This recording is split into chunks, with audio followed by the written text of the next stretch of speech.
पूरी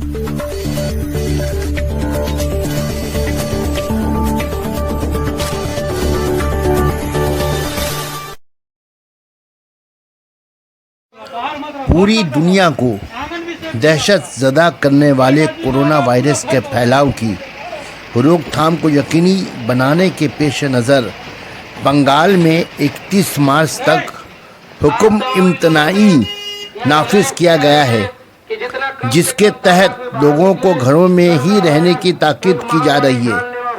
लेकिन आवाम सड़कों पर निकलने से बाज नहीं आ रहे हैं।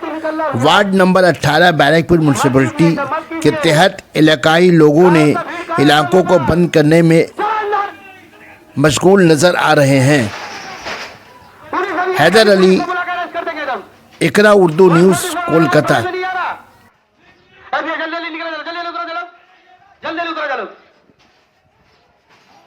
महामारी चल रहा है, इलाके के तमाम लोगों से गुजारिश की जा रही है कि आप लोग घर के अंदर रहें, ज्यादा से ज्यादा वक्त अपने घरों में बिताएं। अगर आपका घर आपको परेशान कर रहा है, काटने को दौड़ रहा है, तो आप नमाज पढ़े, कुरान पढ़े, दुआ करें।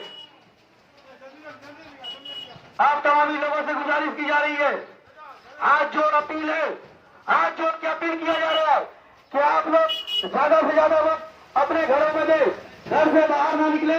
जरूरत के मुताबिक कोई एक बंदा बाहर निकलेगा और बच्चों को, बुजुर्गों को खासकर अपने घर के अंदर रखें, साफ सफाई का ख्याल रखें, अपने आस पड़ोस को साफ सुथरा रखें और बाहर में भीड़ की शक्ल में गैदरिंग करके और वायरस को फैलने ना दे। ये कोरोना वायरस एक जानलेवा महामारी रोग है। इस रोग से हम सबको मिलकर लड़ना है और ज्यादा से ज्यादा परहेज करना है, अपने अपने घरों में रहना है, घर से बाहर नहीं निकलना है। हम तमामी जाते चल रहे। आप तमामी लोगों से गुजारिश है कि आप लोग अगर बात को हमारा नहीं सुन पाइएगा, 18 नंबर वार्ड कमेटी की तरफ से यह ऐलान किया जा रहा है, मजबूरन हमें प्रशासन का हेल्प लेना होगा। घर के अंदर, घर के अंदर, घर के अंदर, बाहर एकदम नहीं, बाहर नहीं। 144 धारा लग चुका है।